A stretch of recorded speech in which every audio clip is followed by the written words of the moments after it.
ಚಿಕ್ಕ ದೀಪದ ಬೆಳಕು. ಒಂದು ಸಣ್ಣ ಹಳ್ಳಿಯಲ್ಲಿ ರೇಖಾ ಎಂಬ ಹುಡುಗಿ ವಾಸಿಸುತ್ತಿದ್ದಳು. ಅವಳು ತುಂಬಾ ಬಡ ಕುಟುಂಬದವಳು. ಓದಲು ತುಂಬಾ ಇಷ್ಟ, ಆದರೆ ಮನೆ ಪರಿಸ್ಥಿತಿ ಅವಳ ಕನಸುಗಳಿಗೆ ಅಡ್ಡಿಯಾಗುತ್ತಿತ್ತು.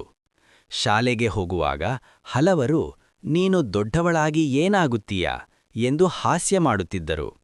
ಒಂದು ದಿನ ಶಿಕ್ಷಕರು ಅವಳಿಗೆ ಹೇಳಿದರು, ದೀಪ ಚಿಕ್ಕದಾದರೂ ಕತ್ತಲೆಯನ್ನು ಓಡಿಸುತ್ತದೆ, ನಿನ್ನ ವಿಶ್ವಾಸವೇ ನಿನ್ನ ಶಕ್ತಿ.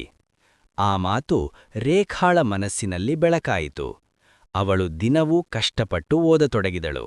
ರಾತ್ರಿ ಹೊತ್ತು ದೀಪದ ಬೆಳಕಿನಲ್ಲಿ ಓದುತ್ತಿದ್ದಳು. ಎಷ್ಟು ಅಡೆತಡೆ ಬಂದರೂ ಅವಳು ನಿಲ್ಲಲಿಲ್ಲ.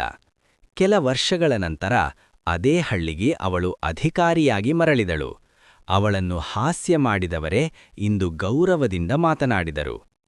ಪಾಠ: ಪರಿಸ್ಥಿತಿ ನಿಮ್ಮನ್ನು ತಡೆಯಲು ಸಾಧ್ಯವಿಲ್ಲ. ನಿಮ್ಮ ವಿಶ್ವಾಸ ಮತ್ತು ಪರಿಶ್ರಮವೇ ನಿಮ್ಮ ಜೀವನದ ದಾರಿಯನ್ನು ಬೆಳಗಿಸುತ್ತದೆ. ಸ್ಟಾರ್.